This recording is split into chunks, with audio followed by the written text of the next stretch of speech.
정몽규 축구 30년의 역사가 좀 일방적으로 서술되고 있다. 그러니까 저는 여기서 최근에 사태가 몇 개월 동안 이렇게 됐는데 이 책 왜 나왔어? 이런 반말마적인 것보다 야 30년 동안 했으면 구단 활동, 프로축구 연맹 총재 활동, 그 협회장 활동에서 수많은 일들이 있었는데 그것은 그 자체로 공적 역사고 개인의 역사가 아닌데 그렇다면 더 많은 자료와 더 많은 포인트, 그러니까 시선들이 겹쳐져서 나는 이렇게 A라는 사안이 있었으면 A라는 사안을 총재나 회장으로서 이렇게 진행했지만 B, C, D의 관점도 있었고 그런 관점에 대해서 난 좀 다르게 생각한다. 여기까지가 좀 더 풍부했거나 아니면 사실은 그때 그런 사실 뒤에는 이면에 이런 게 있다까지 더 들어있어야 이 책을 대하는 또는 집필한 그런 의도가 있는데 조금은 평면적이고 연대기적이고 대부분은 조금 후반부로 갈수록 납득하기 어려운 주장도 많이 하고 있어서 굉장히 아쉬웠다. 제 오늘 머리 뒤에 있는 축구의 시대 우리 정몽규 회장님이 쓰신 이 축구의 시대를 저희가 오늘은 좀 더 차분하게 말이죠.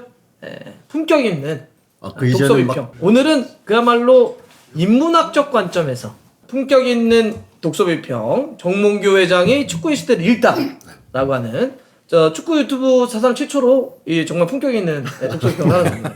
일단 뭐 어떻게 두 분은 다 책은 다 읽으신 거죠 당연하게. 네네. 네. 그러면 이렇게 좀 시작해 볼게요 가볍게. 두 분의 인문학적인 어떤 총평이라고 할까요? 저는 어떤 경우라도 책은 많이 나와야 된다고 봐요.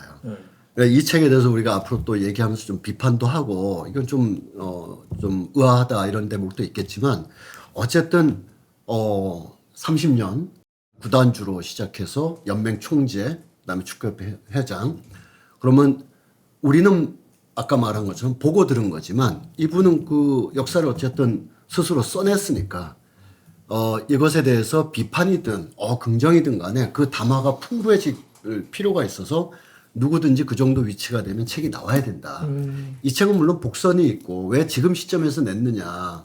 가을에 뭐 어떤 의도성이 있는 게 아니냐 다 볼 수 있지만 그것이 아니더라도 책은 나와야 된다. 우리나라는 축구에 대한 책이 너무 부족할 뿐만 아니라 공감합니다. 예, 십몇 년 전에 교보문 같은 데 가면 축구나 스포츠에 가면 다 이 책이 저 책을 메꾼 기술책들만 쫙 있어요. 그래서 그 책이 나쁘다는 게 아니라 그런 책 한 20권에다가 그냥 뭐 팀 소개하는 거나 아니면 자서전 같은 거 이렇게 몇 권 정도 있는데 제가 이탈리아의 로마의 서점에서 봤을 때 그 피에르 빠졸리니라는 이탈리아 유명한 영화 감독이 있어요. 축구 감독은 아니지만 그게 기차역에 있는 서점인데 빠졸리니 감독에 대한 책이 80권이 있는 거예요. 도서관도 아니고. 제가 암스테르담에서 요한 크루이프에 관한 이런 책이든 저런 책이든 화보집이든 뭐든 한 50권 정도가 그냥 기차역에 꽂혀 있는 걸 봤어요. 그거는 저력이거든요. 거기서 담론이 나오고 비평도 하고 또 그 다음 단계로 넘어가고 하기 때문에 이 책은 뭐 여러 의미로 의미 있다. 이렇게 저는 일단 좋습니다. 구감을 하겠습니다. 인류의 역사는 기록의 역사다. 그럼요. 그렇기 때문에 모든 기록들은 의미가 있다. 그렇게 이제 정리 한번 해볼게요. 댓글에 뭐 이렇게 달려요. 뭐 나무 보호하자, 자연 보호해라, 뭐 자원 낭비하지 마라. 뭐 이 이렇게. 책에 대해서 왜 이걸 만들더라고 나무를 이렇게 많이 뱄냐? 뭐 굉장히 적절한 지적인 것 같긴 합니다. 뭐 그런 악플들이 달려 있고 그런데 이 책이 그래서 지금 말씀하신 거랑 뭐 일맥상통하는데 무의미하냐, 나오지 말아야 될 책이었느냐, 나오지 말아야 될 타이밍이기는 했어요. 타이밍은. 근데 아까 말씀하신 것처럼 책 자체는 뭐 본인의 생각이 어떻든 우리랑 다르든 우리랑 다르면 얼마나 다르든 그거랑 상관없이 일단 저 정몽규 회장이라는 사람의 세계관이라는 게 세상을 바라보는 모습이라는 게 이렇게 보이는 거니까 그거 자체만으로 의미가 있다고 생각을 하고 그러니까 이것도 사실 자서전이라는 거는 다 그렇잖아요.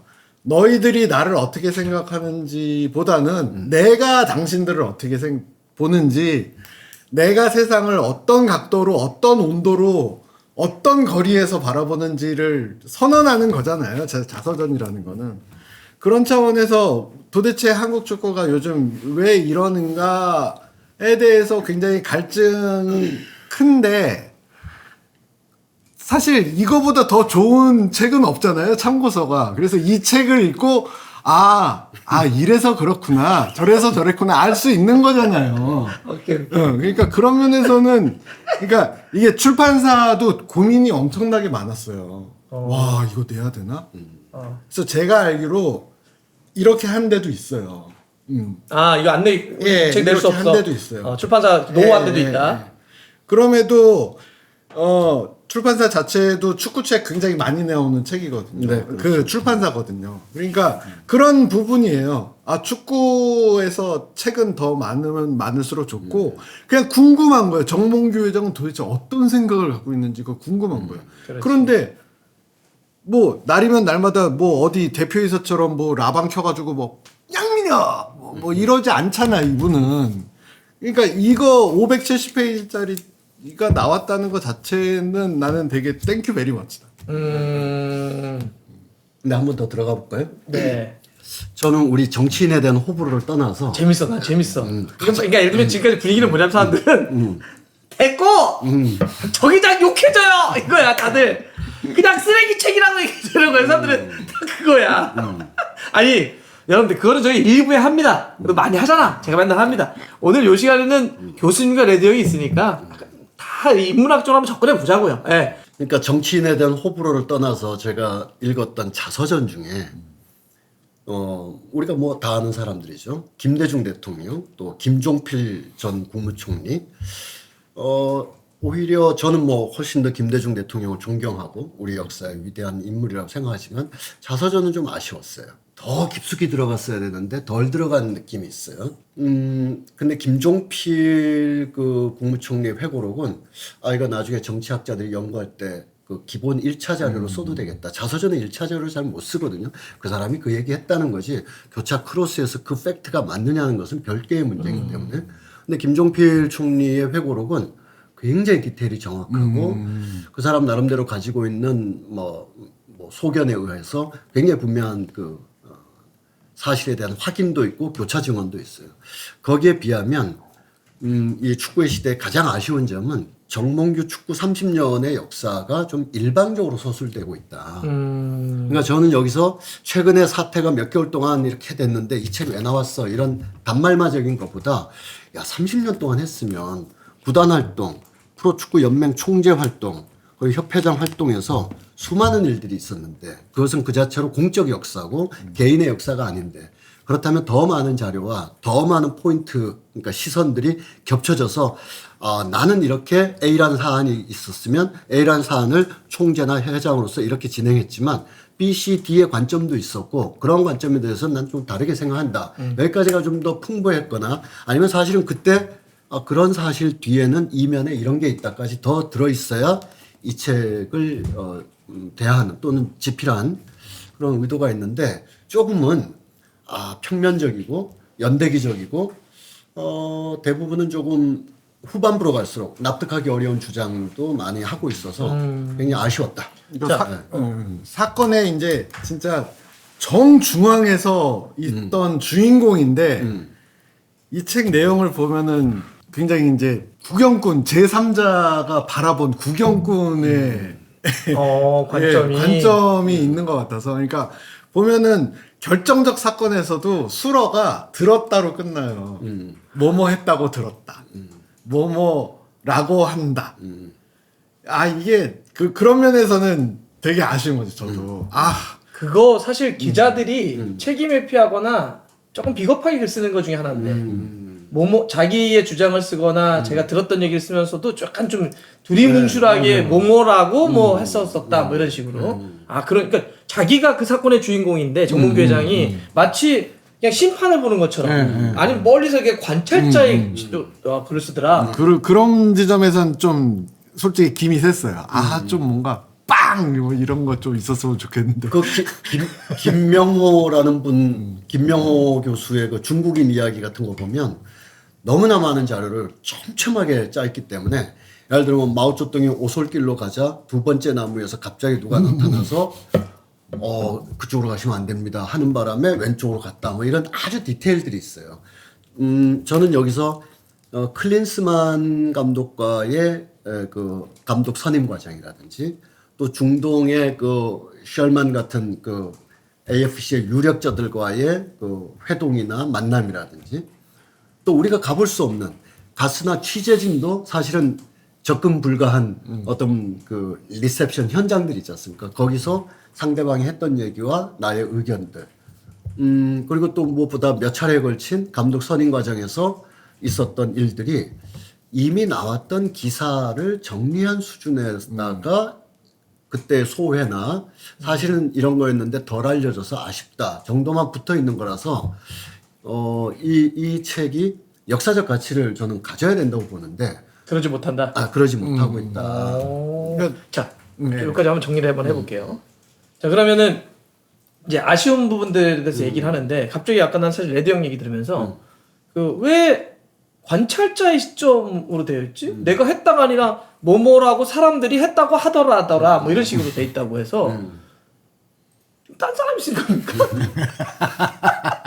근데 뭐 어느 분이 썼는지에 대한 짐작은 이 책 후반부에 좀 볼 수 있어요. 그러니까 볼 수 있는데 저 기자의 얘기를 듣고 쓴 거 아닙니까? 볼 수 있는데 뒤에 나와 있어요. 예, 자서전에 프로토콜이 있어요. 자서전에 프로토콜이 그 글 잘 쓴다는 김종필 총리도 9순이 넘었기 때문에 전문 기자가 좀 붙어서 썼고 김대중 대통령의 그 회고록도 경향신문 마친 사람이 함께 자료 보면서 구술하면 문장화하고 문장을 나중에 보고 이런 게 있는데 네. 그래서 이 책도 그런 룰을 지켰기 때문에 그거 자체는 문제는 아니다. 예, 뭐 저도 뭐 다 그렇게 써보니까. 예. 혼자서 이 590페이지를 이렇게 일일이 집필은 안 했을 수 있어요. 근데 네, 제가 어렵죠. 생각하는 건 이런 거죠.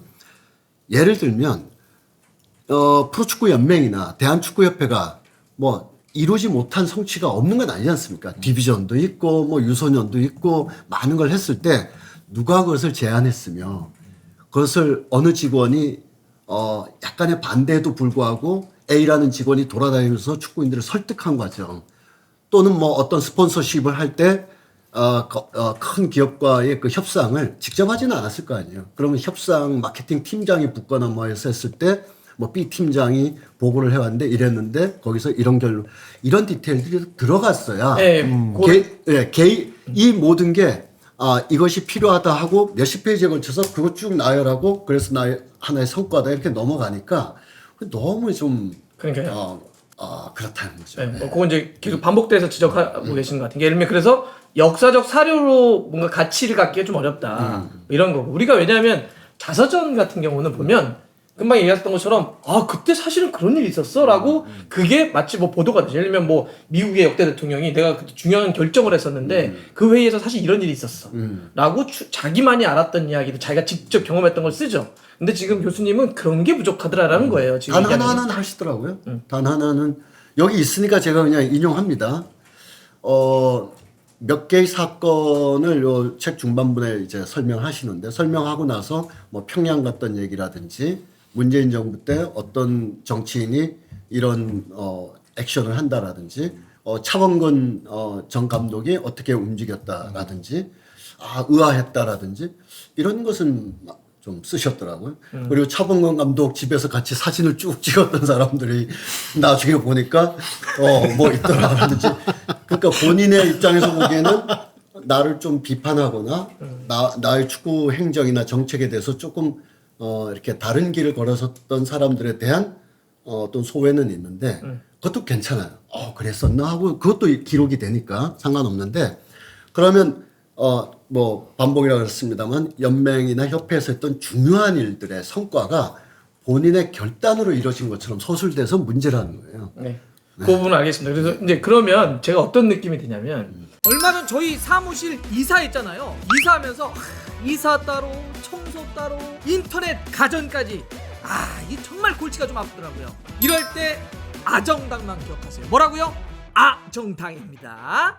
약정 끝난 인터넷 정수기 가만두면 이거 손해입니다. 인터넷 TV 가입 시 최대 47만원 정수기 렌탈 시 최대 30만원 둘 다 바꾸면 최대 77만원 설치 당일 입금됩니다. 어떻게요?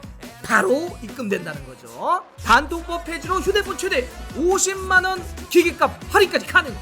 365일 주말에도 밤 10시까지 상담 가능하니까 언제든 전화해보세요. 포장이사, 입주 청소도 비대면 견적이 가능합니다. 아정당 유튜브 구독자 이벤트도 있다고 하니까 구독하시고 선물도 챙겨가시기 바랍니다. 꼭이요. 제가 원래는 이제 그 저자의 의도가 그럼 이 책을 썼을 때 말 그대로 의도라는 게 있을 거 아닙니까? 그거를 이제 여쭤보려고 했는데 그거랑 이렇게 묶어서 생각해 보면 뭔가 준비되지 않은데 좀 급하게 썼다는 느낌이 들어요. 만약 그렇다고 한다면 더 많은 사료들, 더 많은 어떤 기록들 취합해서 훨씬 더 잘 쓸 수도 있었는데 왜 지금 이 타이밍이었냐? 이 두 가지가 다 물려 있는 건데. 그러니까 그게 바로 저자의 의도하고도 물려 있다는 거죠. 좀 더 준비해서 다 잘 쓸 수 있었는데 좀 빠르게 냈다는 느낌이고 왜 그러면 지금 이 타이밍이었냐? 그러면 결과적으로는 저자의 의도가 뭐냐? 어떻게 생각하시는지. 일반적으로 우리나라에서 만들어진 자서전에 일정한 패턴에 비하면 공을 들였다. 1년 이상 걸렸다. 뒤에도 1년여 동안 자료 찾고 함께 작업했다고 써 있으니까 그 정도면 선거 앞두고 우다다당 내는 온갖 뭐 말도 안 되는 정말 나무를 훼손하는 그런 자서전들에 비하면 정말 그나마 1년여 동안 했다. 근데 왜 지금 이 시점이냐? 저는 물론 나중에 뭐 올해로 마감할지 또는 4선에 도전해서 4선 이후 그러니까 4년 이후겠죠. 근데 그래서 축구협회의 일을 모두 그만둔 다음에 좀 더 한 2, 3년 공들여서 그렇게 되면 만약에 4선에 연임에 성공한다고 예를 들면 한 2030년쯤 자서전이 나오면 더 좋겠죠. 더 많은 내용이 더 들어갈 테니까. 근데 그렇지 않고 지금 낸 그래서 뭐 작업 기간은 1년이었다고 했지만 아마 모든 원고 쓰는 거는 다 두세 달 안에 막 집중하니까 전체 작업 기간은 1년이었어도 한 3, 4개월 집중했을 텐데 그러면 어쨌든 7월 20 며칠자로 책이 나오려면 뒤에 교정 보고 조판 보고 하는 기간을 빼면 아무리 늦춰 잡아도 6월 말엔 탈고가 됐어야 됐습니다. 6월 말 탈고 시점 이후의 일은 여기 없죠. 홍명보 감독 선임이라는. 그러니까 6월 중순쯤에 이제 책의 최종적인 어떤 형태나 이제 발간에 이제 결정이 됐을 텐데 그 즈음이라면 본인의 삶이라든지 회장으로서의 어떤 연형을 총괄 정리한다기보다는 한 번 더 가기 위한 하나의 포션으로 이것은 발간되었다. 이렇게밖에 볼 수 없습니다. 선거에 한 번 더 나오기 위해서 선거용 책이었다. 그러니까 내년 1월 선거잖아요. 네네. 그러면 선거에 출마하기 이전에 대한체육회는 90일 전부터 회장직을 활동을 못 합니다. 근데 축구협회는 모르겠어요.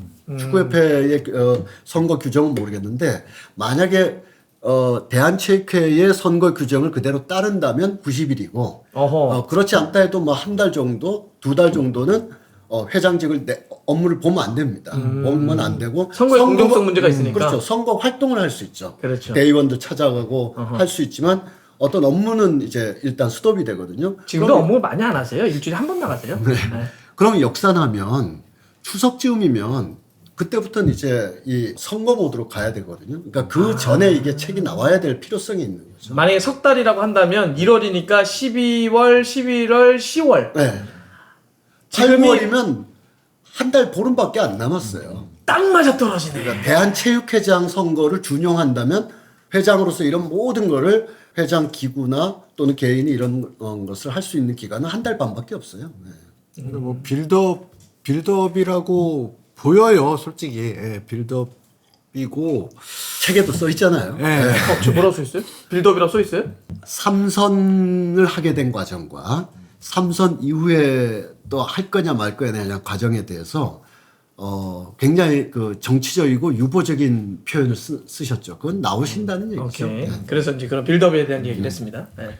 지금 타이밍 자체가 뭐 협회가 이런 책이 나오는 것도 그렇고 메시지 하는 것도 그렇고 지금 그 어느 때보다 협회가 정치력이 필요할 때 같거든요, 지금.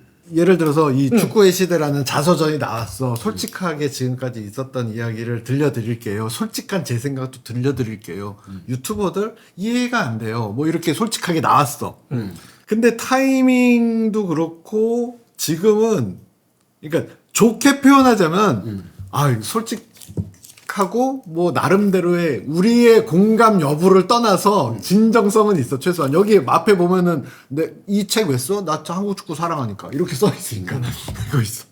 근데 지금 그 어느 때보다 정치적이어야 할 때 같거든요. 지금 협회가. 그러니까 지금 빌드업은 뭐 정 회장 측에서 보면 좋아요. 감독 결정됐고 책 나왔고 뭐 9월부터는 아시안컵 월드컵 아시아 예선 시작하고 그 다음에 선거 활동하면서 이제 내년 1월에 선거 이렇게 가는데 근데 문제가 지금 문체부 감사도 걸려 있고 이게 일이 되게 커져 있잖아요 지금. 커졌죠. 네. 그런 와중에 사실 이런 그 발행 자체가 좀 괜히 또 그쪽 입장에서는 긁어부스럼 굉장히 정치적으로 너무 순진한 게 아닌가. 되게 인문학적인 지금 저희가 독서 비평이기 때문에 착하게 표현하셨어요. 좀 그랬던 거 아니에요? 근데 사실 그냥 밀고 간 거죠. 네. 근데 저는 사실 여기서 그 판단을 독서 비평하고 좀 다를 수도 있겠지만 저는 사실 지금 이 자서전을 내야 되겠다라고 했던 그 판단 이거는 매우 부적절하다고 저는 보거든요. 그들에게도 소위 얘기하는 정치적인 이득이 얼마나 있을까? 저는 별로 없을 것 같아요. 오히려 이게 긁어부스럼이 돼서 훨씬 더 많은 말들을 증폭시키고 있으니까.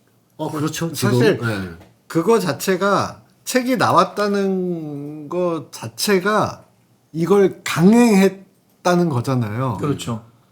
모르겠어요. 그 안에서 어떤 논의가 벌어지고 뭐 정 회장님도 뭐 얘기 들어보면은 굉장히 이 책 나오기 전 뭐 이렇게 해서는 뭐 미팅도 되게 자주 하시고 되게 신경을 많이 썼다고 하더라고요. 이 책에 관련해서? 이 책 관련돼 가지고 뭐 언제 내야 되냐 지금 너무 좀 안 좋다 분위기가 뭐 이렇게 하다가 했는데 결국에는 그 안에서 이 안에 보면은 레드팀이라는 단어가 나와요. 레드팀? 레드팀. 형도 거기 있어요? 레드팀이라는 건 이제 회사 안에서 내가 집단 편향에 빠질 수 있으니 내가 이랬을 때 너는 나한테 안 되는 거 계속 딴지를 걸어. 빨간불을 약간 켜주는 거야? 계속 딴지만 걸어야 돼. 아하. 라는 게 레드팀인데 그 레드팀 이 얘기도 나와요. 근데 이 책이 나오는 타이밍도 그렇고 확실히 협회 안에서 레드팀이 제대로 작동을 안 하고 있는 거 아닌가라는 생각이 들어. 저는 나는 논의를 했는데 이 타이밍을 잡았다는 건 더 심각한데? 자, 그러면 책 내용으로 한번 좀 들어가 볼게요. 일단 내용에 있어서 가장 이렇게 그냥 편하게 던져보겠습니다. 가장 기억에 남는 혹은 딱 봤을 때 가장 인상적이었던 뭐 이런 구절이 있으면 좀 얘기해 주십시오. 저는 네, 잠깐. 현재의 흐름상 정몽규 회장이 사선에 출마하실 것 같고 출마하게 된다면 뭐 당선되리라고 봐요. 그럼 앞으로 5년 정도 가시겠죠. 5년 반. 그러면 저는 이 책에서 피력하신 의견을 상당 부분 수정하셔야 된다. 바꿔야 된다. 이대로는 안 된다. 이대로는 안 된다. 왜냐하면 이분이 1962년생이신데 그러면 우리 나이로 뭐 2024년이니까 60대 중반이잖아요. 60대 중반의 인식에서도 고루하다. 왜냐하면 거기서 한 세 가지 정도가 언급될 수 있는데 하나는 그 세 가지를 한 번에 다 얘기하세요. 한 번에 그냥 딱 얘기하면 뭐 다들 알아들으니까 20대 초중반의 성인 선수들에 대해서 아이 취급을 하는 게 너무나 많은 곳에서 엿보입니다. 그러니까 예를 들면 20대 초중반 이강인이라고 할게요. 뭐 이강인이 되었던 누가 되었던 고 선수들이 있는데 그 친구들을 아이로 대성하더라. 그러니까 예를 들면 우리 예를 들면 꼰대들이라고 부르잖아요. 꼰대들이 우리가 다 꼰대잖아요. MZ들에 대해서 야 요즘 애들은 뭐 예를 들면 이런 식으로. 그러니까 과거에 페이지에 많이 있지만 과거의 위계 질서나 강압적인 훈련 방식은 사라져야 되지만 원팀이 돼야 되는데 하면서 우리가 추측할 수 있는 수많은 사안들이 20대 초중반의 젊은 친구들의 원팀 정신의 부재에 의하여 발생한 것처럼 묘사되는 게 너무나 많습니다. 뭐 여러 예를 들 것도 없이 그냥 클린스만 사태. 클린스만은 적어도 바깥에서는 자율과 이런 걸 추구하고 안에서도 3분의 1 정도는 스스로가 창의적인 플레이를 하는 그런 감독으로서 1년 동안 이렇게 해왔는데 이런저런 문제가 발생했다. 그래서 그 다음 문장이 제가 기대했어요. 그게 클린스만의 미국식 방식일지 몰라도 한국에서 다양한 삶의 경로나 이런 것이 있는 한국의 젊은 선수들과 좀 더 밀착하고 좀 더 하길 바랬으나 클린스만은 그러하지 않았다. 저는 그걸 기대했어요.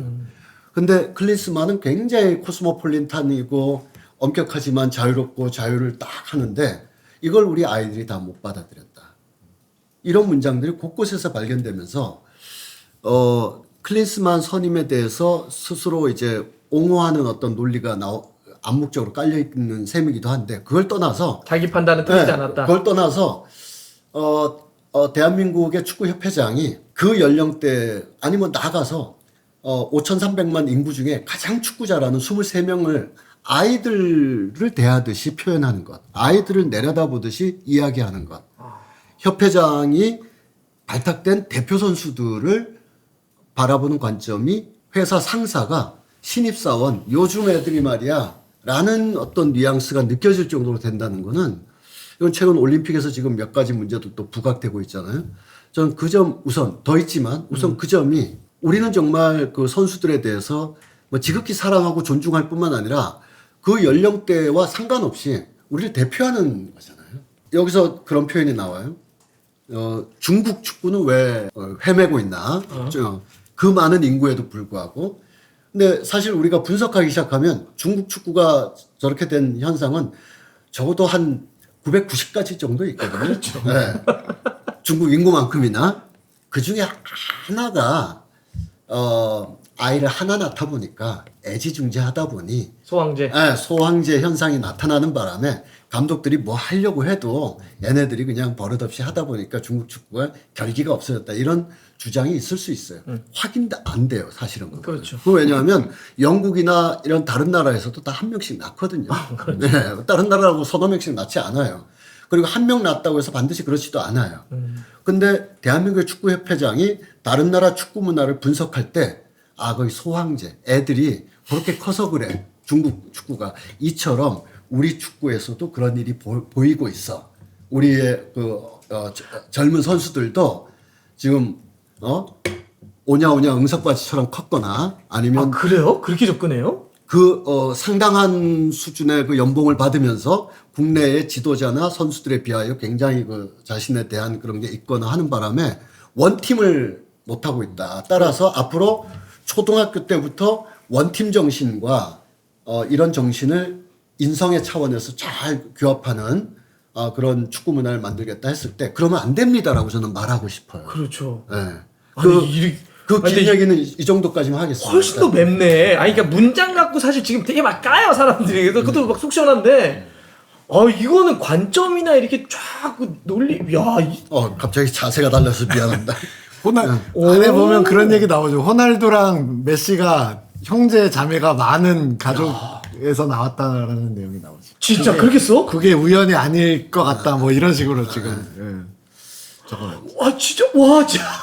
그러니까 여기서 우리가 지난 2월 3월에 초미의 관심사였던 죄송한데 잠깐 농담 하나만 하면 그러면 앞으로 대표팀 선수 선발할 때 가족 3남매 이상 형제 자매 3남매 이상 최소한 남매 혼자 우리 안 된다 혼자 살면 혼자 살면. 근데 요즘 애들 요즘 애들이 근데 그게 저는 이제 왜 그럴까라고 생각을 할 때 왜 그럴까? 계속 이 책 뭐 처음부터 끝까지 이제 관통되는 코드이기도 한데 정몽규 회장이 있어요. 주변인이 있을 거잖아요. 말벗도 있을 거고 어드바이저도 있을 거고 어떤 현상이 벌어졌을 때 이거는 이렇게 이해를 해야 된다. 여기서 나쁜 놈은 저놈이야. 안 되는 원인은 이거야. 라고 하는 말씀을 여기저기서 많이 청취하실 텐데 이 책을 보면은 대부분 다 진짜 그냥 축구인들한테만 얘기를 듣고 있는 것 같다는 느낌이 되게 들었어요. 우리가 얘기하는 선수 출신 경기인 선수 출신 경기인 중에 정몽규 회장 옆에 있을 정도로 선수 스타 출신과 굉장히 이 바닥에서 이제 이 한 가닥 하시는 분들의 이 의견만 일방적으로 청취를 하는 것 같다는 생각이 들었어요. 그래서 그 비슷한 맥락으로 앞으로는 저는 이제 앞으로 정 회장님이 좀 이랬으면 좋겠다라는 생각이 여러 가지가 있는 것 중에 하나가 주변에 선출 아닌 비경기인 비축구인 출신의 어드바이저를 좀 뒀으면은 좀 균형 감각이 맞춰지지 않을까. 뭐 아까 선수단 안에서 싸움이 나고 이거를 어떻게 해야 돼? 원팀 부족하네, 원팀이야. 그러면은 예를 들어서 교수님 말씀하신 것처럼 지금 어떤 세상인데 지금 뭐 이런 식으로 딴지를 걸고 다른 앵글을 제공하고. 근데 사실 보면은 대표팀 안에서 아시안컵 중에 일어난 일 이렇게 보면은 축구인이라면 축구 선수를 해본 사람이라면은 100% 저놈이 잘못했어. 딱 그냥 거의 나뉠 거예요. 그냥 정답이 있을 거야. 근데 그게 축구인이 아닌 사람들은 좀 또 다르게 볼 수도 있으니까 그런 부분 되게 많이 느꼈어요. 그러니까 이런 거네. 아무래도 그렇게 위계나 그런 위아래 질서들이 있었죠. 우리가 운동을 했다. 그러니까 이제 경기인 출신 분들을 뭐 다 일반화할 수는 없겠지만 대개 보면 이런 게 있잖아. 야, 저희 때는 그렇게 운동 안 했습니다, 회장님. 네? 팀을 해서 하지 누가 그 개인이 그 자기가 스타라고 저희 그런 거 없었습니다. 그러니까 이런 것들이 스며들었다는 거잖아 지금. 그러니까 원래 정 회장의 뭐 그런 뭐 자기 캐릭터 자체도 있을 거고 주위에 어드바이저 하는 사람들도 다 보면 그렇게 안 합니다, 회장님. 누가 운동을 하는데 그 저기 지가 돈 좀 유럽 가서 돈 좀 번다고 아니면 뭐 스타 플레이어라고 그럽니까? 이런 게 계속 이렇게 우리 교수님이 얘기한 것처럼 아이들, 요즘 애들. 야, 요거 그러니까 너무 재밌다. 네. 미디어에 대한 그 언론관, 유튜브관도 했잖아요. 그것도 전형적으로 되게 나이가 지긋하신 어드바이저들의 시선이에요. 축구 그건 선수 따로 한번 얘기해 봅시다. 뭐 하여튼 재밌어요. 미디어관도 비슷한 그런 맥락이라고. 예. 또 하나 말씀드리고 싶은 것은 이 책의 한 아까 중간쯤에 세 가지라고 했는데 또 하나 얘기하신 겁니다. 340조 같은 데 보면 이렇게 사우디 얘기를 많이 했어요. 카타르 얘기도 많이 하고 그리고 셰이크 살만 AFC 회장 얘기도 많이 하고 그랬습니다. 저는 정몽규 회장 정도 레벨로 우리가 갈 수 없는 세계잖아요. 그렇죠. 그러면 그 레벨로에서 볼 수 있는 레벨로 미안합니다. 아니 나카무라 선생님하고 같이 있다 보니까 그 레벨 스이마생. 그 레벨에서 볼 수 있는 국제 정치학적인 시야가 있을 거 아닙니까? 근데 이 중동에 대해서 너무 안이하게 보시고 어떤 단어는 교활이라는 단어도 있어요. 굉장히 교활하게 이제 움직였다. 중동이 예. 교활. 왜냐하면 이제 본인의 그 뭐 AFC에서의 입지나 FIFA에서의 입지에서 한두 차례 좀 잘 안 된 경우 있지 않습니까? 선거에 나가서 안 됐다든지 또 우리가 유치하려고 했다가 아시안컵 유치를 못 했다든지 이런 등등을 이제 리뷰하는 부분이 요 정도에 있는데 이걸 보면 중동 사우디가 앞으로 어떤 미래를 계획하고 있고 거기서 스포츠를 통해서 그들 사회를 어떻게 빌드업 새롭게 바꾸려고 하고 있고 그 속에서 축구라는 어떤 권력이랄까요? AFC를 어떻게 스스로 장악해가지고 움직여갈 것인가에 대해서 다양한 관점과 자료를 가지고 딱 봐야 되는데 약간 너무 나이브하다는 거죠. 너무 나이브하다. 연이은 패배를 중동의 교활한 작전에 밀린 것처럼 묘사하면 영예로운 고립. 예. 그래서 영예로운 고립을 택했다고 그러는데 그렇게 써? 그래서 제가 영예로운 고립이라고. 그래서 제가 아까 가장 우려하고 걱정했다는 게 뭐냐면 지금 판세대로 그대로 가면 우리 정몽규 회장이 앞으로 5년 합니다. 올해 포함해서 4년 반 해요. 요거 약간 오해할 수도 있으니까 그렇게 돼야 된다가 아닙니다. 교수님은 지금의 흐름대로 가자면 우리가 사선을 막을 수가 없어서 5년을 계속 더 볼 수밖에 없다는 현실론을 얘기하는 근데 거예요. 앞으로 4년 반 동안 대한민국 축구협회를 이끌게 되는 분이 중동 파트너들을 이렇게 표현하거나 이렇게 이해하면 아시아 축구계에서 너무 정말 영예로운 고립이 아니라 진짜 고립될 수 있어요. 오히려 오케이 서로 경쟁하고 밀약 있고 국제 스포츠계도 총성 없는 외교로 맨날 싸우는 건데 오케이 싸우지만 안녕하세요 하는 거 아니에요. 그렇죠.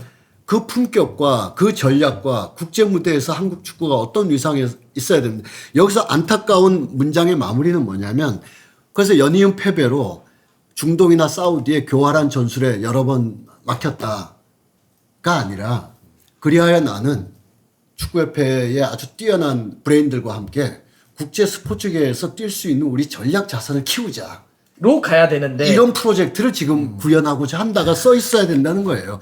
그래야 5년 동안 대한민국 축구를 이분한테 맡길 수 있는 거 아닙니까? 그게 아니라 우리는 영예로운 고립을 택했고, 중동은 너무 교활하게 오일머니를 벌렸다. 오일머니 더 세고, 그쪽에 어마어마한 사람 있는 거 다 알잖아요, 사우디에. 엄청난 사람이 지금 지구의 역사를 바꾸려고 하고 있잖아요. 그렇죠. 석유로 부국이 됐는데 석유 없는 세계를 꿈꾸려고 지금 하고 있잖아요. 네. 그 정도의 그 프로젝트나 스케일이 있느냐 이거예요, 우리의. 축구협회가. 근데 우리 지금 오늘 너무 수준이 너무 높은데요. 진짜 원래 슬쩍 하려고 그랬는데 정말 이 정도로까지. 그래서 근데 이제 일단 정리를 해보면 국제 외교, 국제 스포츠계 전문가들이 이분 옆에 있어야 돼요. 그렇죠. 그래야 이게 아시아 축구에서 아시아 축구 공동 발전 속에서 한국 축구 발전이 나와야 되는데, 영예로운 고립, 교활한 집단, 이 대립으로는 이거 한국 축구 미래 없는 거예요. 그게 이게 너무 나이브한 거라니까. 예를 들면 이럴 수는 있죠. 중국이 싫을 수 있습니다. 중동이 싫을 수 있죠. 네. 저도 마음에 안 드는 게 많아. 그러면 우리 일반적으로 술 한잔 먹거나 친구들끼리 얘기하는 그럴 때는 야 중국도 그러면 안 되지. 뭐 야 문화가 왜 이러냐, 뭐 왜 이래, 이럴 수는 있어. 근데 만약에 그거를 정책적으로 혹은 국가 대 국가로 외교로 우리에게 어떤 이득과 이해가 필요해. 그럴 때는 수많은 전략들이 필요하죠. 그럼요. 파트너 인정을 하고 뭔가 계속 거기서 꺼내내야 되겠죠. 어떻게 우리처럼 욕만 할 수 있냐. 그런 게 없다는 거잖아요. 그냥 왜냐면 이게 우리가 중동이랑 최근에 뭐 아시안컵도 개최권 갖고 싸웠고 뭐 자리 갖고도 싸워 그 얘기를 하는 거네. 네. 내가 졌는데 사실 왜 전 줄 알아? 걔들이 교환해서 진 거야. 근데 결국 또 이것도 남 탓? 이런 거거든요. 그러면. 그러니까 뭐 그 영국에서 유학을 하셨잖아요. 그래서 그런지 몰라도 영국 그 영예로운 고립도 그 영국을 뜻하는 거예요. 브렉시트. 브렉시트. 브렉시트 영예로운 고립이다. 근데 영예로운 고립이 거기서 나는 네. 브렉시트에서 네, 얘기 이렇게 보면은 영국하고 되게 비슷해요. 그래서 뭐 아시안컵 유치 비딩 의향서를 내는데 마감 기한이 요때였는데 우리만 냈어. 근데 갑자기 기한을 늘려. 또 늘려. 그러더니 카타르가 들어와. 그러더니 카타르가 됐어. 아니 이렇게 불공정한 판에서 어떻게 그래도 나는 그 영예로움을 지켰다라고 이제 쓰셨어요, 여기. 영국하고 되게 비슷해요. 영국 애들이 2018년, 2022년 월드컵 유치에 들어가가지고 얘네가 무조건 자기네가 먹는다고 생각했어요. 베컴 뛰어다니고 막 옛날 전 총리 뛰어다니고 진짜로 다 될 것처럼 얘기했어. 그런데 나중에 보니까 2표인가 3표 얻었어요. 그러고 나서 영국 애들은 뭘 얻었냐? 아무것도 얻지 못했어. 그냥 그러니까 투덜투덜 저런 나쁜 놈들 욕만 하는 거지. 인권 저 그렇지. 카타르 월드컵 경기장 그렇지. 인권 문제 있다 욕만 투덜투덜 하는 거려. 하지만 우리의 위대한 이 천조국은 어떻게 했습니까? 미국은 FBI에서도 다 날려버리고 초월이지 그냥. 월드컵 가져왔잖아요 결국엔. 북중미 월드컵 가져갔잖아 월드컵. 그러니까 이게 스타일이 우리가 미국처럼 우리가 가야지 영국처럼 우린 그래도 저 오물에 같이 안 있어. 우리는 고귀하니까. 이러면은 진짜 우리가 얻는 건 아무것도 없어요, 진짜. 그래서 재밌다, 이거. 지금 만약에 요 사안만 가지고 투표를 내일 한다고 쳐봐요. 투표를 내일 하는데 A라는 후보가 정몽규 회장이 얘기한 것처럼 우리는 중동, 아시아 축구에서 중동에 밀리고 또 중국도 파워가 세고 하여튼 그렇게 돼서 우리는 이러이러한 스탠스로 가겠다. 그럼 저는 거기에 투표할 수 없다라는 거예요. 근데 어떤 사람이 야, 우리가 10 플러스 10, 지금 지어낸 거예요. 그냥 10 플러스 10 전략을 세웠다. 앞으로 10년 안에 10명의 축구 외교관을 키운다. 지금 우리가 판판이 실패하고 있지만 2030년, 2040년 축구는 지구가 망할 때까지 계속될 것이다. 2050년에도 월드컵 유치할 수 있고 2040년에도 아시안컵 유치해야 된다. 그때 가서도 또 중동에게 밀렸다, 교활했다, 오일머니다 이렇게 할 게 아니라 지금부터 이 사람들을 스위스로 유학 보낸다. 영국 유학 갔다 온 레드제민 같은 사람들 어드바이저로 들어오게 한다. 공 안 차봐서 안 돼요.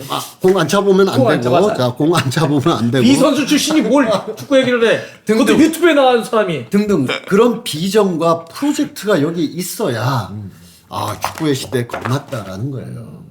근데 교활한 오일머니에 졌다로만 기록되면 이거는 어렵다는 그러네. 거예요. 이 제목은 굉장히 총론적이고, 그죠? 이렇게 그런 총괄적인데 축구의 시대인데 실제 안으로 들어가서 이렇게 뭔가 서술할 때 보면 되게 좁네. 지금 첫 번째는 아까 전반적인 인식이 되게 고루하다 이런 얘기를 하면서 20대 우리 초중반 선수들을 아이 취급한다. 요즘 아이들 이런 관점의 문제다. 두 번째는 전략적인 문제, 중동이나 이렇게 뭐 그렇게 표현하더라. 레드 형도 또 있습니까? 저는 되게 좀 사소한 거에 꽂히는 스타일인데. 그거 좋아요. 예.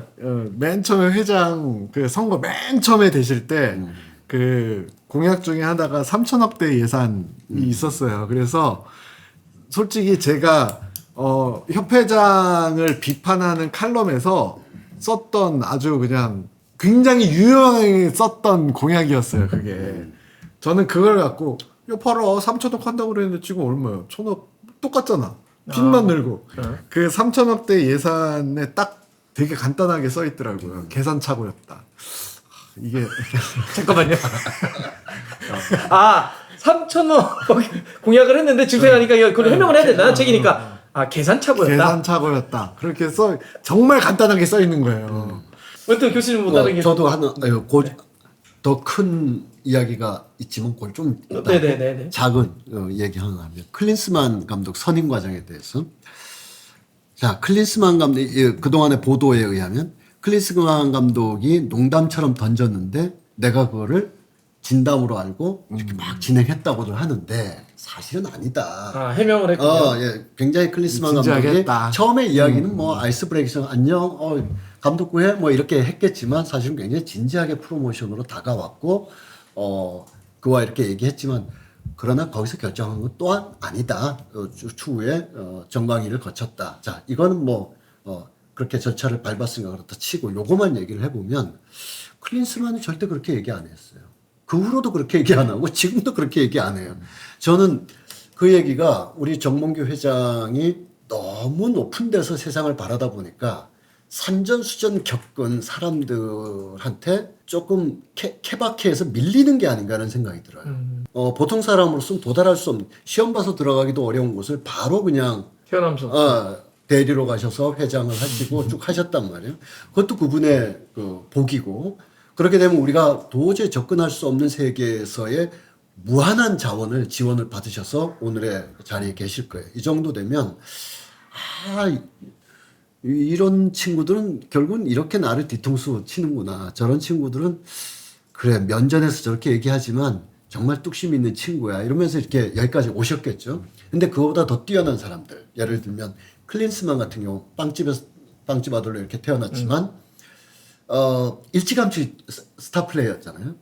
그러니까 대략 한 18, 19부터 수많은 컨트랙트, 계약서에 자기 유리하게 쓰는 것에 대해서 굉장한 협상력이 몸에 배어 있어요. 위약금으로 재택하시는 분인데 거의 한 40년 이상을 수많은 작게는 광고 계약부터 단발성 캠페인에 가서 뭐 사인해주고 얼마 받는 거, 연설할 때 피 받는 거부터 해서 크게는 선수 계약, 감독 계약에서 본인 또는 에이전트와 함께 30-40년 동안 아주 어떻게 줄다리기를 하느냐를 해온 사람들한테 밀리는구나 이런 생각을 들었어요. 왜냐하면 올해 초에 있었던 슈피겔지에서의 클린스만 감독의 인터뷰를 보면 그때는 아직 경질되기 전이었고 카타르 전이었으니까 슈피겔지에서는 자기네 나라를 대표하는 클린스만이 한국의 감독으로 있으니까 수개월에 걸쳐서 여러 번 인터뷰를 한 다음에 1월에 쫙 냈거든요. 특집편 비슷하게. 거기 보면 분명히 얘기하고 있어요. 농담으로 던졌는데 덥석 물대라고. 난 그때 창피함을 느꼈어요. 창피함을. 전 세계를 내려다보는 스타 플레이어이자 노련한 노회한 사람이 쭉쭉 던져보면 탁 무는 나라 정도에 불과한 거야.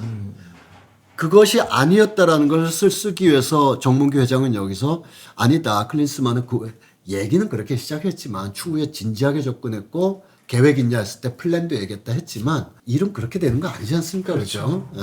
그래서 조금 짜친다. 노회한 사람들한테는 좀 당하는구나 그런 생각이 좀 들었어요. 그런데 왜 뭐 클린스만 자른 거는 뭐 유튜버들이다. 이건 뭐야 그러면? 그러니까 기본적으로 아시안컵의 실패의 원인을 다 선수단으로 보시는 것 같아요. 클린스만이 아시안컵을 망친 게 아니고 선수들이 망친 건데 선수들이 망쳤다. 유튜버들이 분명히 써놨어요. 다 클린스만 잘못이라고 하니까 심지어 그렇게도 표현했잖아요. 펩 가르디올라 같은 사람도 뭐라고 작전 지시는 하지만 3분의 1 이상은 선수들이 알아서 하도록 자유축구를 한다. 근데 우리 아이들이 못했다. 근데 그 선수 출신도 아닌 회장님이 그런 거 어떻게 알아요? 나도 뒷글 있어! 선수 출신도 아닌데 어떻게 알아요 그거를? 그러면 그 뒤끝으로 오늘 마지막 테마 얘기해봐도 될까요? 그럴까요? 근데 아니 요거만 정리해주세요. 그러니까 제가 정리가 안 돼서 세 가지를 지적하고 싶다 해서 아까 세 가지. 세 번째. 첫 번째가 아까 아이들이라고 국제적인 하는 아이들이라고 하는 거. 그다음에 국제 무대에서 어떤 그 시선. 비전을 네. 세 번째가 어떤 겁니까 그러면? 바로 뉴미디어에 대한 몰이해죠. 뉴 미디어에 대한 이해 못하고 있다. 네. 이 책의 후반부에 다 나와 있고 이미 뭐 기사로도 다 돼 있고 당사자도 여기 계시지만 분명히 대한축구협회도 그렇고 프로축구연맹도 그렇고 한 5년 전, 10년 전부터 뉴미디어 시장에 대해서 새로운 시선을 가졌어요. 그러니까 기존의 지상파 중계 방식에서 벗어난다. 스포츠 케이블 TV도 이제는 아니다. 해서 계속 벗어나기 시작했고 뉴미디어는 지금 뭐 우리 모두가 알다시피 OTT, 쿠팡 플레이로 비롯되는 OTT가 있는가 하면 유튜브에 다양한 채널들이 있어요. 현재는 이래요. 우리 지난번에 얘기했지만 이게 5년 뒤, 10년 뒤에는 또 어떤 판으로 갈지 몰라요. 현재는 이런 상황이에요. 그래서 계속 변화하는데 여기 이율배반적인 얘기가 뭐가 있냐면 분명히 그렇게 써 있거든요. 그 함께 공동 작업을 했던 분들하고 조력해가면서 써셨는지 몰라도 어쨌든 결론은 정몽규의 축구의 시대잖아요. 그러면 정몽규 회장은 지금 그렇게 생각하고 있는 거예요. 어떻게 생각하느냐?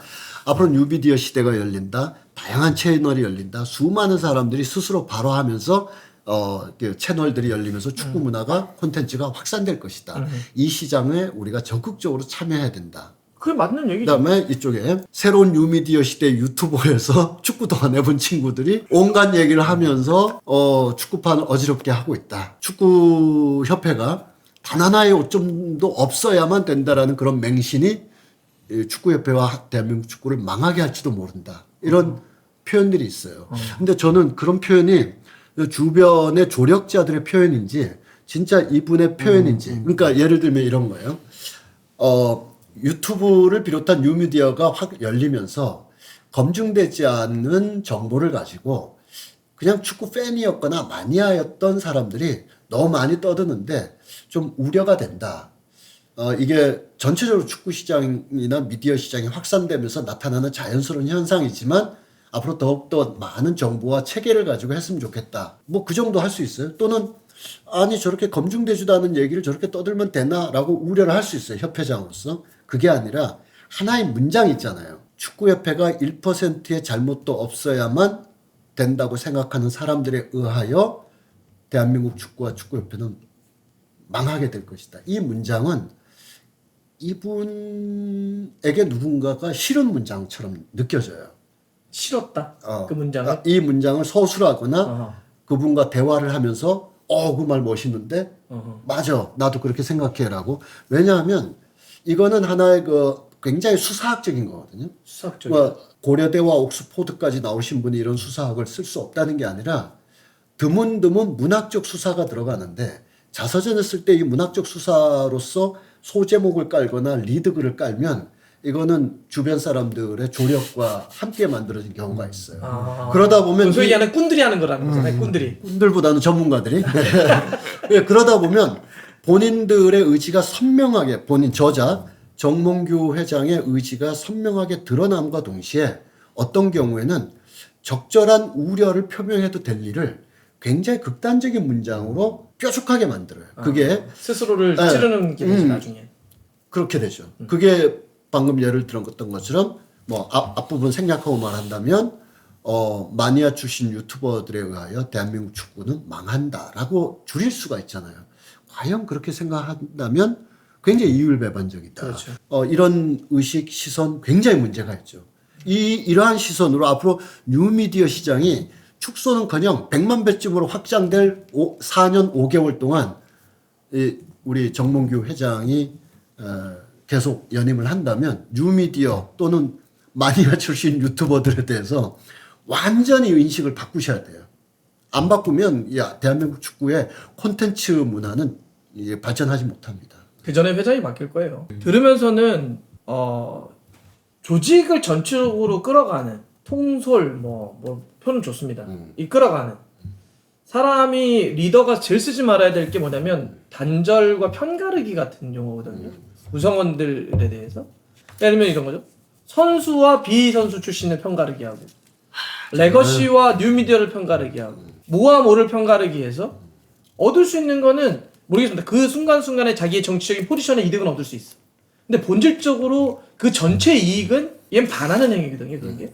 진짜 리더가 제일 피해야 되는 건데 우리끼리는 논쟁을 해볼 수 있죠. 네. 미디어에 있는 사람들끼리는 뉴미디어의 길은 무엇이며 어떻게 더 제대로 가야 될 것이냐 뭐 이런 얘기는 할 수 있겠지만 그렇게 비선수 출신인데 그 말 자체도 되게 논리 모순들이 너무 많아요. 그 스스로가 충돌한다니까요.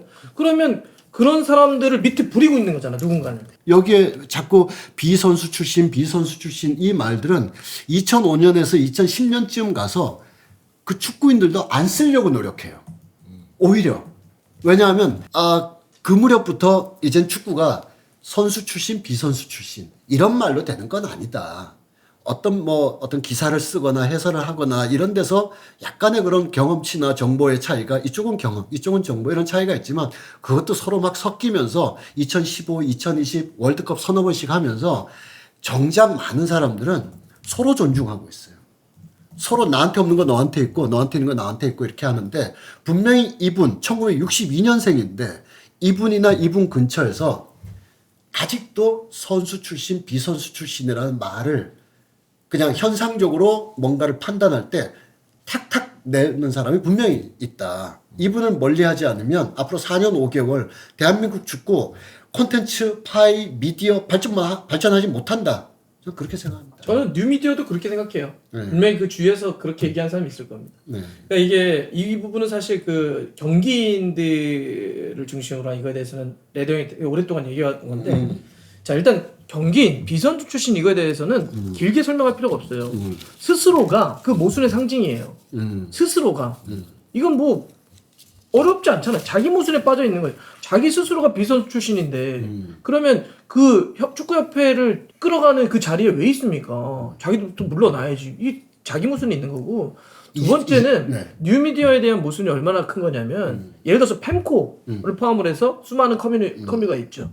분명히 그러니까 제가 봐서는 협회가 얼마나 저는 이렇게 야 진짜 고루하고 옛날 사람들이고 망하겠다라고 느끼는 건 거기 홍보팀장을 뭐 변화해서 뽑잖아요.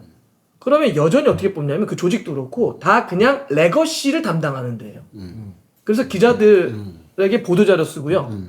기자들하고 술 먹고 기자들하고 얘기하고 이런 겁니다. 그냥 말 그대로 레거시를 기자들을 만나서 뭔가 하는 데죠. 그런데 지금 우리가 이 축구 쪽에 여론이 움직이거나 소통을 하거나 이런 방식은 그때도 저희가 미디어를 얘기할 때 뭐 언더미디어 뭐 다 얘기했지만 네.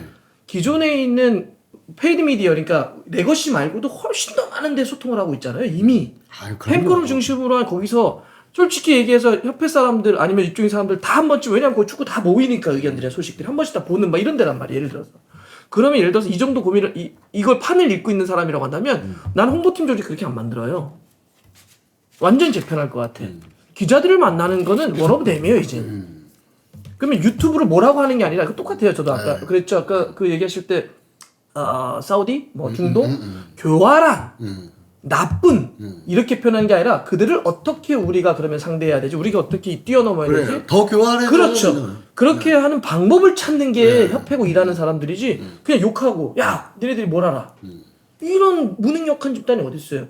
그런 뉴미디어에 대해서 훨씬 더 대응을 하고 만들어가야 될 사람들이 뉴미디어 이게 얼마나 옛날 사람들 얘기입니까? 올드미디어와 뉴미디어에 있어서 누가 힘이 더 센 이거는 저는 뭐 얘기할 줄 아는데 예를 들면 이런 거예요. 그러니까 제가 그 올드하다라고 하는 거에 전적으로 동감하는 교수님이 고루하고 올드하다는 게 이런 거죠. 시대의 흐름에 대해서 예를 들면 우리가 19세기 말에 이제 막 산업혁명이 일어나면서 예를 들면 마차의 시대가 자동차의 시대로 막 해요. 근데 자동차가 처음에 막 돼가지고 가니까 마차도로에서 자동차가 달리니 불비하잖아요. 도로도 불비하고 신호체계도 잘 안 돼 있어. 사람이 좀 죽었겠죠. 그렇게 일자리도 사람을 뺏어가. 그러니까 러라이트 운동이 나오는 거죠. 막 자동차 깨고 막 이건 사람을 죽이기도 하고 우리 일자리를 뺏어가. 근데 이렇게 한다라고 해서 다시 마차 시대로 세상이 돌아가는 건 아니잖아요. 순간적인 그런 고통과 어려움은 있겠지만 인류 역사는 어떻게 발전하냐면 그래서 교통사고가 잘 안 나는 방향으로 가는 거죠. 더 안전시설도 만들고 신호등도 더 잘 만들고 그래서 하지만 일자리도 어떻게 나눌 거냐 이런 방향으로 가는 건데 협회는 지금 제 느낌은 계속 이런 거예요. 이미 계속 옛날 얘기만 하고 있는 거예요. 모든 게 다. 생각도 더 중요한 정책도. 얘기 한번 해볼까요? 중국의 가정집 전화 거의 없습니다. 우리도 없잖아요. 예. 근데 우리는 그 순서대로 밟아왔거든요. 근데 기술은 어떤 경우에 그걸 그냥 뛰어넘어 버려요. 그래서 그렇죠. 중국은 가정집 전화기라는 시대를 건너뛰어 버렸어요. 아예 없었나? 가정집 전화기 없이 그냥 핸드폰으로 왔거든요. 이게 그 말씀을 잘 하셔서 그런데 우리가 중동을 오일머니에 교활한 집단, 중국은 인구만 많지 뭐 지저분하고 그런 집단, 그런 데서 뭐 축구 해봐야 뭐 부패하고 말이야 소황제 그런 것 때문에 저 발전도 못해 이런 아주 나쁜 편견이 있듯이 동남아에도 이렇게 편견이 있지 않습니까? 이 인도네시아, 필리핀, 베트남 축구 문화 막 성장하는 걸 이렇게 폄하해서 보잖아요. 그러니까 앞으로 어떤 일이 벌어지냐면 어떤 나라에서는 가정집 전화기라는 단계를 거칠 필요 없이 핸드폰을 바로 넘어오듯이 동남아의 몇몇 나라들은 축구 발전 단계, 그러니까 1, 2, 3, 4, 5를 거치면서 우리가 5에 왔다면 3, 4를 뛰어넘고 바로 올 거예요. 바로 와서 우리와 같이 축구 실력으로나 축구 인프라로나 곧 대등해질 거예요.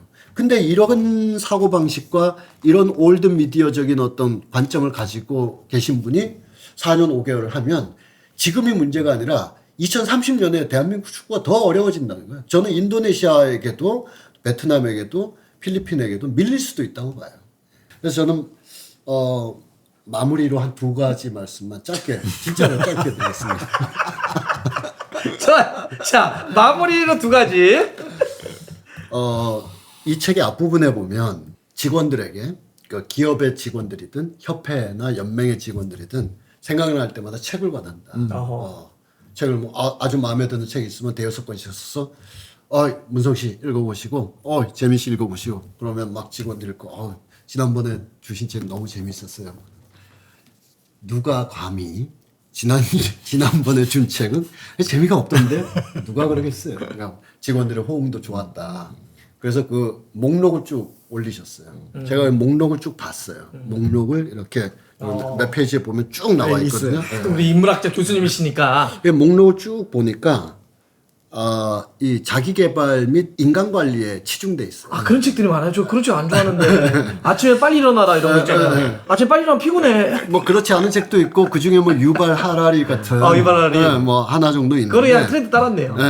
그래서 저는 정몽규 회장께서 뭐 책을 넓게 읽으시라 뭐 이렇게 할 수는 없지만 인생은 이렇게 하면 성공할 수 있거나 이렇게 하면 인간관리가 되거나 시간관리가 된다. 는 그런 류의 책도 좋은 책이지만 인생은 때때로 불가사의한 힘 앞에서 하염없이 나약해지고 창피한데 그 안에서 인간의 진짜 가치가 나올 수도 있다를 증명한 책들도 좀 많이 보셨으면 좋겠어요. 아니 이토록 책을 좋아하셨는데 알베르 까미라는 사람이 그런 얘기를 했다 그러잖아요. 축구도 어렸을 때 했고 노벨 문학상을 받았던 까미. 근데 우리나라에서는 정말 그게 문제예요. 알베르 까미는 알제 대학교에서 대학교 골키퍼까지 할 정도였는데 그거는 동아리가 아니라 우리로 치면 고려대 골키퍼, 연세대 골키퍼, 조금 있으면 국가대표 될 사람 이런 수준이었단 말이죠. 근데 큰 부상을 입어서 소설가가 됐는데 소설가가 된 게 더 다행스러운지 모르겠어요. 우리한테 이방인 같은 소설을 썼으니까 그 사람이 노벨 문학상을 받으면서 한 인터뷰나 소감에서 이렇게 얘기를 했어요. 내가 인생에서 알아야 될 모든 것은 축구에서 배웠다. 그럼 우린 요거만 떼어와요. 와서 축구를 하면 인성도 길러지고 성적도 높아지고 미래도 나아진다. 그래서 축구를 통해서 인생을 하자. 이렇게 성공담론으로 가져가요. 그렇죠. 일찍 일어나는 새가 피곤하다. 이런 성공담론으로. 근데 알베르 까미가 그 다음에 쓴 문장이 더 아름답거든요. 왜냐하면 내가 인생에서 알아야 될 모든 귀한 가치는 축구장에서 이미 배웠다. 패스가 뜻대로 되지 않는다는 것을.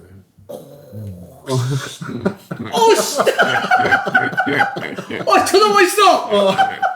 그렇지. 내 마음대로 플레이가 되지 않는다는 것을. 내가 찬 공이 항상 골문 가까이 가지도 않는다는 것을. 나는 동료를 배반할 때도 있고 동료가 나를 밀치기도 하고 이러면서 부조리한 데서 우리는 그래도 공을 차고 하루하루 가고 마지막 휘슬이 불릴 때까지 공은 차야 된다는 것을 느꼈다. 이런 걸 좀 보셨으면 좋겠어요. 그래서 성공한 사람들의 성공한 이야기, 최고 슈퍼스타들 이야기로 축구연맹의 회장 다 얘기하고 있거든요. 여기서 탈락한 사람들, 축구계에서 떨어져 나간 사람들, 어떤 일 때문에 밀려난 사람들에 대한 애정과 관심은 한 페이지도 없어요. 다 성공한 사람들 얘기야. 그리고 어떤 전략 속에서 어떻게 졌냐, 이겼냐, 이런 성공 실패담밖에 없지, 축구에 몸을 담았다가 축구장을 떠난 수많은 사람들이 있어요. 그들을 위한 복지는 어떻게 하고, 후원은 어떻게 하고, 그들 2세대가 만약 축구를 한다면 조금이라도 어드밴테이지를 줄 수 있는 법적인 조치는 없을까도 찾아보고 하셔야 되는데, 그래야 대한민국 축구협회장 아니겠어요? 그렇죠. 저는 그게 또 우리 한국 축구의 총합이죠. 네, 그래야 되는 거예요. 그게 총합. 여긴 다 성공한 사람들이에요. 성공했는데 협회장과 친하냐 반하냐 그런 정도인 거지. 이 한국에서 축구했다가 제 인생이 패스는 뜻대로 되지 않았던 수많은 사람들의 눈물은 한 페이지도 없어요. 저는 이 점이 굉장히 아쉽다. 와, 멋있다. 아이고, 뭐 그런 생각입니다. 아까 두 가지인데 그 두 가지 묶어서 하신 건가요? 네. 지금? 아, 좋습니다. 네. 혹시 뭐 보태고 싶은 메시지는 아까 뭐 레드팀 얘기했는데 지금 협회도 그렇고 정 회장님 곁에도 그렇고 레드팀이 반드시 필요하다는 걸 절실히 느껴요. 그리고 레드팀은 곧 뭐 거버넌스를 어떻게 강화할 거야, 좋은 거버넌스를 어떻게 유지할 거야 라고 하면은 당연히 투명성을 확보하고 제일 그 다음에 간편하면서 즉시적인 효과를 얻을 수 있는 게 이해관계자, 스테이크홀더를 더 많은 이해관계자를 참여시키는 거거든요. 그러니까 지금은 뭐 행정 전문가, 선수 출신, 뭐 지도자, 기술, 본부 이렇게 있으면 여기에 뭐 예를 들어서 외부의 미디어, 뭐 팬, 뭐 이런 식으로 이 사람들도 한국 축구를 구성하고 있는 구성원이니까. 그래서 이런 쪽의 사람들, 뭐 아니면 뭐 스폰서십까지 스폰서 기업들에게 뭐 예를 들어서 회의록을 계속 공개를 하고 중요 의사결정을 하는 현장에 참관하게 할 수 있고 이런 식으로 좀 거버넌스를 외부에서 지금 곁에 계신 맞아요. 분들 플러스 그만큼 자기가 지금 예를 들어서 이 책 안에 써 있는 한국 축구를 망하게 하는 놈들 저요. 이런 분들의 참여를 적극적으로 좀 어떻게 방법을 써야지 될지는 모르겠으나 그런 쪽에 좀 쪽으로 요령 방법을 생각을 하시면은 최소한 지금처럼 이렇게 단절 의사소통의 단절 현상은 좀 덜어질 수 있지 않을까 생각이 돼요. 그러니까 이제 거버넌스는 상당히 중요하잖아요. 더 많은 사람들이 참여시켜서 더 올바른 방향으로 결정되는 그 과정 자체를 거버넌스라고 한다면 축구는 그런 거버넌스가 더 필요하죠. 왜냐하면 축구 산업이라고 하는 자체는 마이크를, 패드를, 핸드폰을 만드는 게 아니잖아요. 가치를 공유하고 그 가치를 재생산시켜서 확대시키는 과정이라고 한다면 소비자들, 팬들과 훨씬 더 밀접하게 가야 돼요. 적어야 되겠다. 그런 측면에서는 축구야말로 이 거버넌스는 더 중요하죠. 중간 과정에서 이해관계자들이나 참여자들이 더 많이 확대돼서 하는 게 중요한데 저는 그런 의미에서 아주 전적으로 레드 형에게 동감을 하는데 저는 근데 결국은 이런 거버넌스건 체계건 행정이건 시스템이건 결국은 사람이에요. 이런 얘기를 하면 그럼 좋은 시스템과 체계 이런 얘기를 하지만 그걸 결국 만들어내는 건 사람이죠. 그리고 지금은 그러면 어떻게 할 것이냐, 거버넌스를 어떻게 잘 할 것이냐 한다면 우리가 현실적으로 가면 결국은 사람 문제로 가야 돼요. 누군가 이번에 저한테 양궁협회와 축구협회를 물어보면서 그 얘기를 하더라고요. 양궁협회도 현대가, 그다음에 뭐 또 그 친인척 아닙니까? 왜 다르냐? 그러면서 저한테 그걸 물어보더라고요. 축구협회가 양궁협회를 배우려면 어떻게 했으면 좋겠냐고 제가 답을 그렇게 했습니다. 배우는 거 말고 바꾸면 된다고. 사람 바꿔야죠. 저는 이 책을 보면서 더 느꼈어요. 그러니까 일단 이게 좀 암담하죠. 우리 한국 축구가 지금 해야 될 거, 나아가야 될 거, 만들어야 될 거, 혁신해야 될 게 상당히 많이 있다고 봐요. 가까운 일본이 요새 나가는 거 엄청 많아요. 네, 그렇죠. 우리 선수들은 되게 좋잖아요. 그러면 이런 좋은 재료들, 식재료들을 담을 수 있는 그릇, 셰프가 진짜 뛰어나야 되는데 이 책을 보면 너무 절망스럽지 않아요, 사실? 그래서 제가 쭉 말씀드렸던 그러면 것이 이게 될 거 아니야. 선수에 대한 협회장의 인식, 국제 축구 외교 전략에 대한 협회장의 인식, 미디어 새로운 미디어가 펼쳐지고 있는데 여기에 대한 협회장의 인식이 한 2015년쯤에도 낡았다고 할 그러니까요. 얘기예요. 어떤 경우는 낡은 게 아니라 틀린 것이기도 하고. 근데 앞으로 4년 반 이대로 간다면 2030년이 되는데 2030년에 한국 축구는 그런 세 가지의 인식에 계속 머물러 있으면 머무는 게 아니라 진짜 퇴행이 돼버리죠. 전 그래서 이번 사태를 보면서도 그러니까 주위에 있는 사람들 있지 않습니까? 지금 협회? 저는 물갈이 해야 된다고 봐요. 전 그 사람들도 똑같다고 봐요. 자, 그래서 여기까지만 저희가 한번 정리해 보겠습니다. 오늘 정말 이 인문학자의 시선으로 본 품격 있는 아이고. 독서 비평 예. 정말 좋았습니다. 예, 이렇게 또 근데 오늘 이게 좀 다르네요. 책으로 얘기하니까 두 분이 깊이가 그래요? 이게 말을 따서는 뭐 저도 기사도 많이 봤고 했는데 관점, 시선, 이거는 또 다르네요.